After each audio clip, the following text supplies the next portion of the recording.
여러분 안녕하세요. 네, 하나님께서 노래 잘하는 재능은 안 주셨는데 앞에 나올 용기는 주셔서 섰습니다. 가사에만 은혜 받으셨으리라 생각이 듭니다.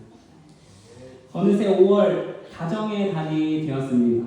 이 따뜻한 봄 기운과 더불어서 이 가정의 따뜻함을 더욱 느낄 수 있음에 하나님께 감사드립니다. 오늘은 특별히 대총회 가정봉사부에서 지정한 그리스도인 가정의 날입니다. 가정이 살아야 교회가 삽니다.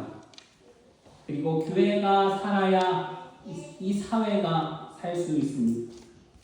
너무나 혼란스럽고 우리가 너무 살기 어려운 시대를 살고 있지만 가정이 변하면 어려운 시대를 살아갈 힘이 생깁니다. 너무나 확실합니다. 오늘 하나님께서 주신 말씀을 통해서 이 시간 그 힘을 함께 얻게 되기를 간절히 소망합니다.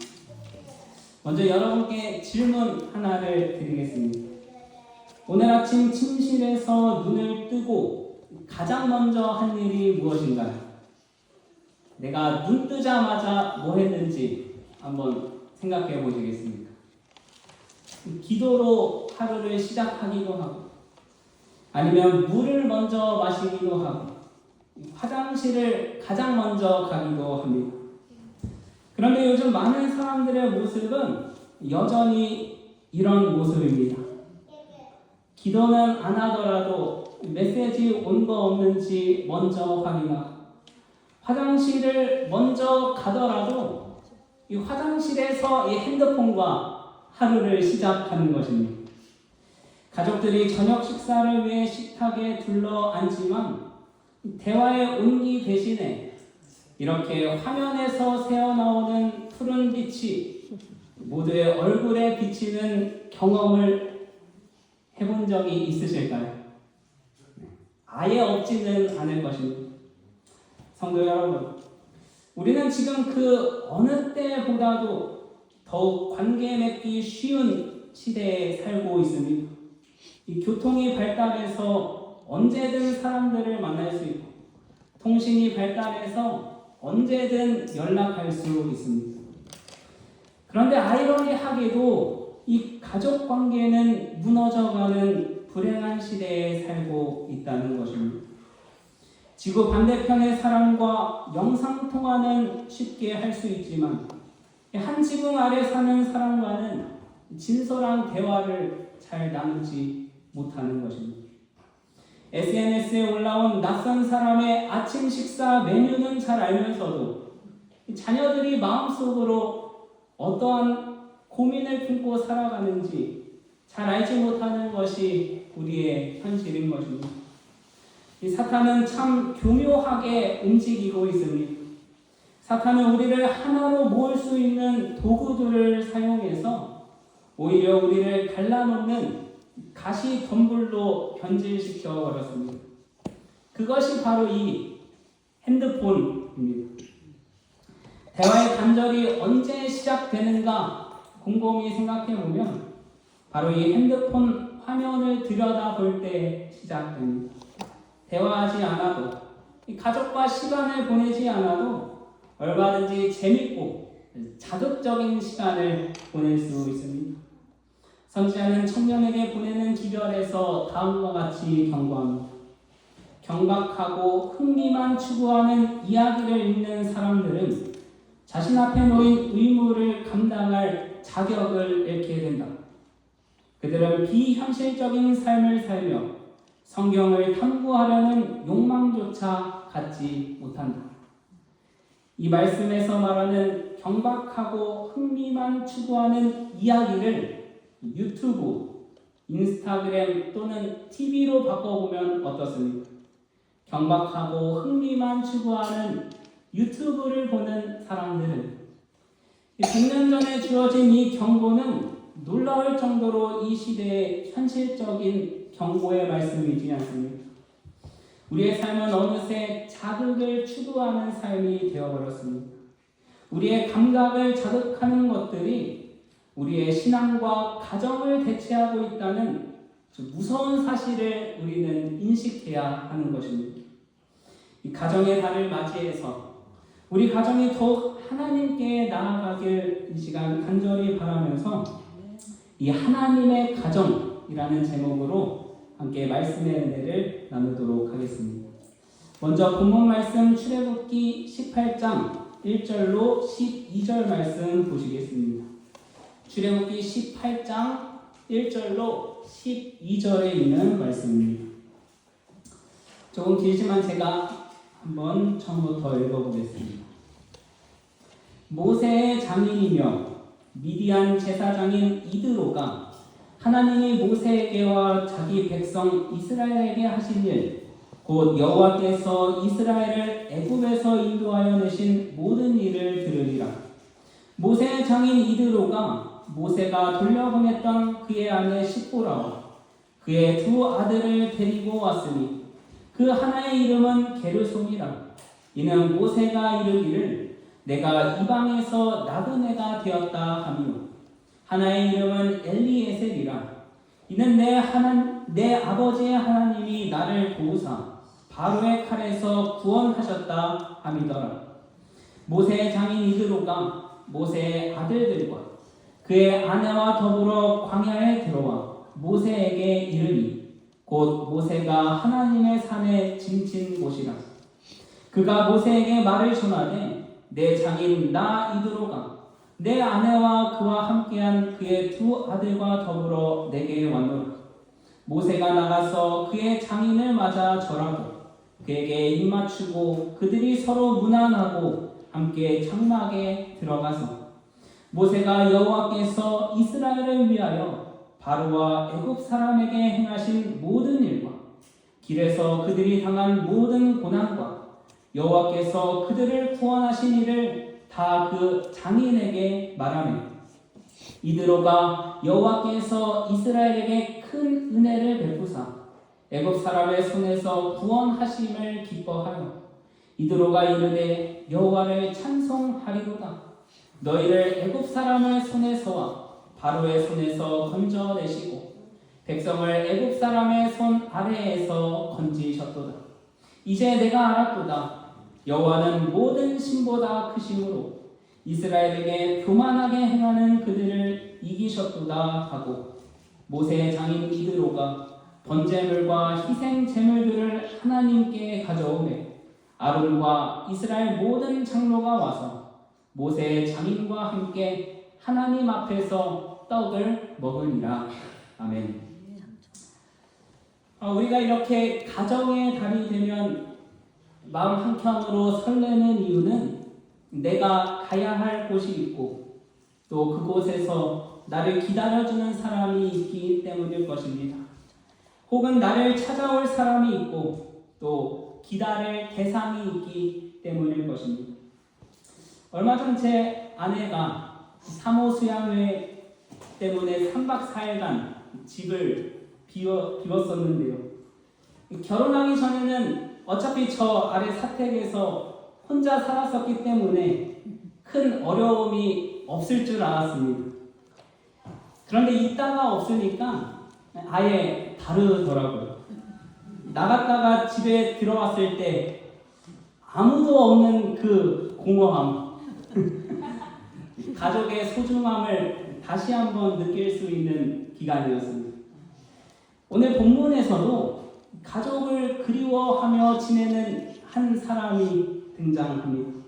그 사람은 바로 모세입니다. 본문 말씀 당시에 모세는 당시 매우 지쳐 있었습니다.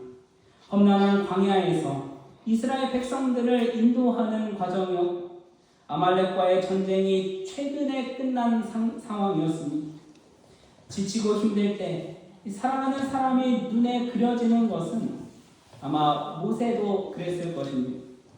이러한 모세의 삶의 과정을 누가 듣게 되냐면 모세의 장인 이드로가 듣게 됩니다. 이스라엘 백성들이 지내온 모든 여정과 그들을 인도하신 하나님에 대해서 듣습니다. 본문 출애굽기 18장 1절 말씀 다시 한번 보겠습니다. 모세의 장인이며 미디안 제사장인 이드로가 하나님이 모세에게와 자기 백성 이스라엘에게 하신 일, 곧 여호와께서 이스라엘을 애굽에서 인도하여 내신 모든 일을 들으리라. 이 모세의 장인인 이드로는 하나님을 경외하는 매우 신실한 사람이었습니다. 또한 모세를 굉장히 아끼고 사랑하는 사람이었습니다. 그래서 그는 지금 모세가 지치고 힘들 때라는 사실을 알고 모세를 위로하기 위해서 그에게 가기로 결심합니다.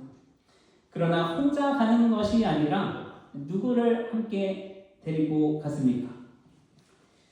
2절을 보면 알 수 있듯이 아내 십보라와 두 아들 게르솜과 엘리에셀을 데리고 갑니다. 이 모세의 두 아들의 이름의 뜻은 매우 상반됩니다.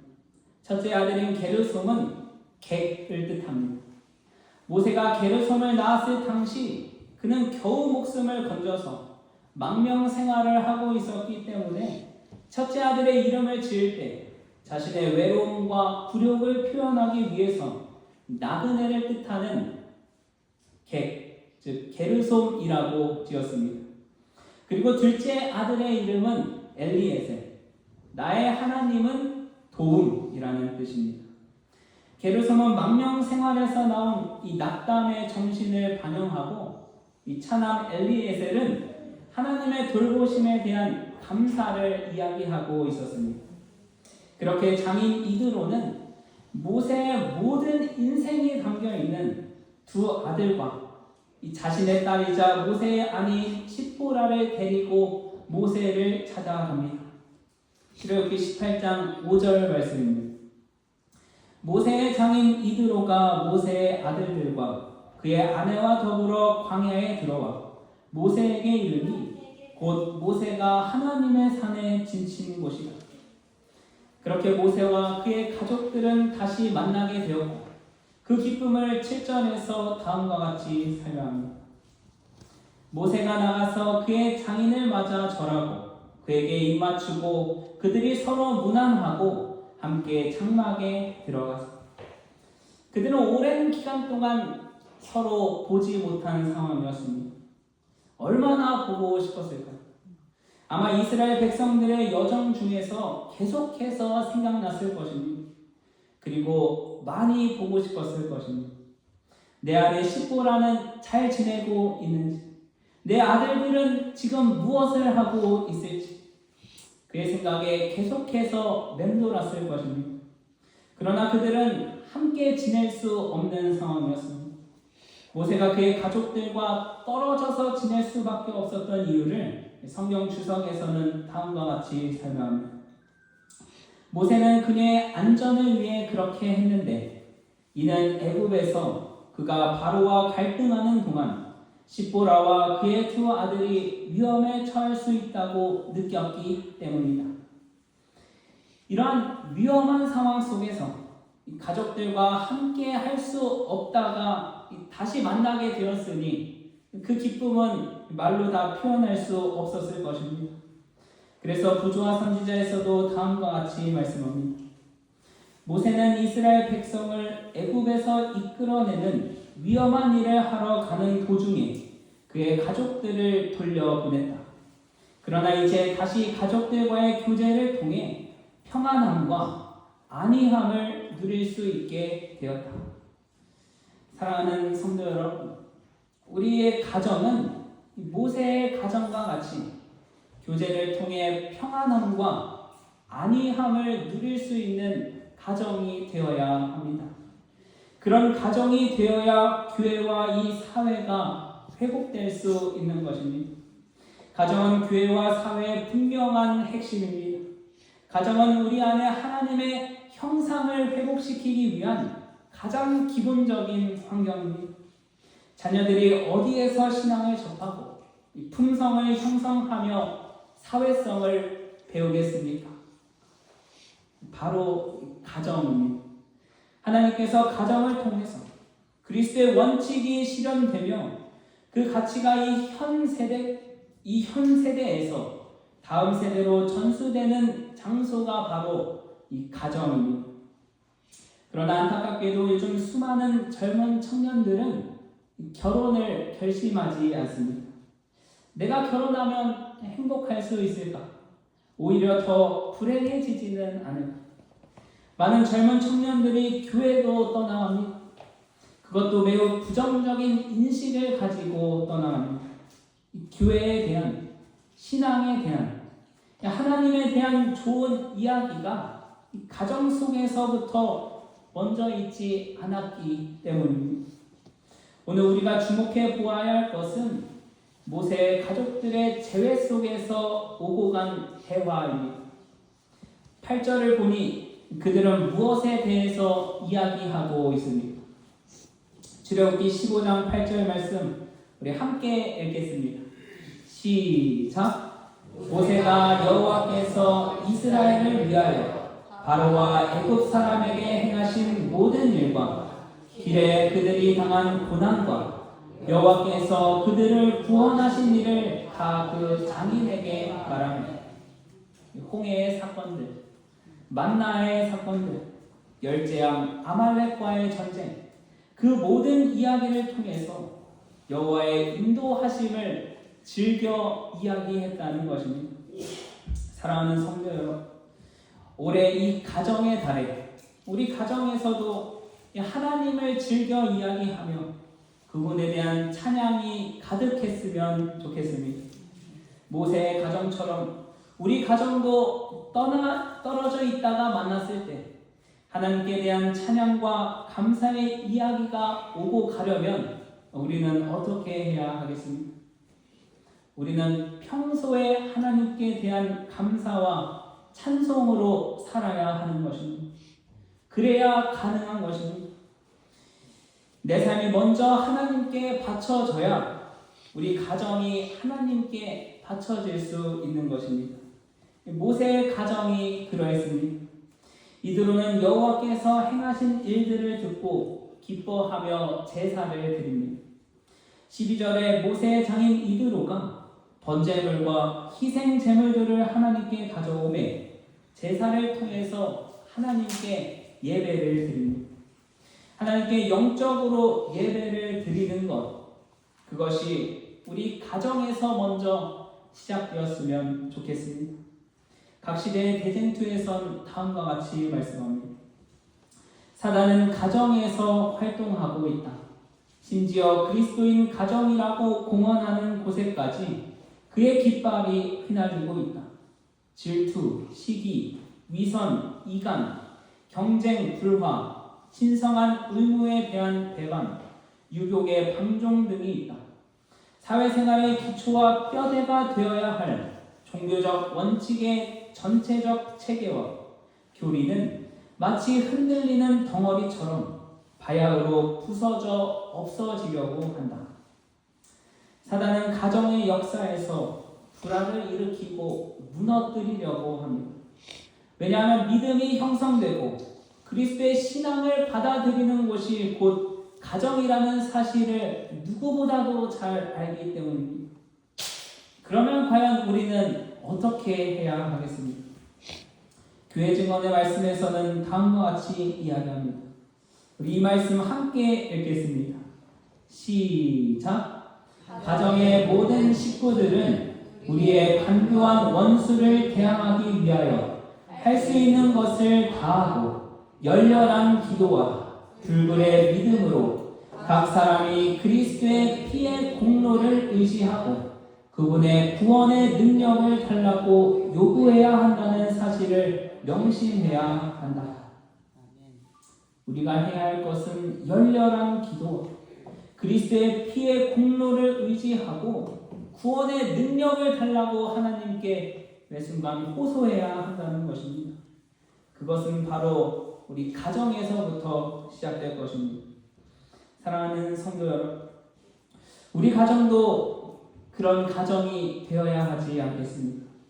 하나님에 대해서 말하기를 즐겨하는 모세와 이드로, 그의 가족들이 하나님을 찬송하고 예배를 드렸던 것처럼 오늘 우리의 가정도 하나님에 대해서 말하기를 즐겨하는 가정이 되기를 이 시간 간절히 소망합니다. 그리하여 우리 가정에 우리의 가정이 하나님이 거하시는 가정이 되고 우리 교회가 하나님이 거하시는 교회가 되기를 이 시간 간절히 소망하면서 말씀을 마치겠습니다.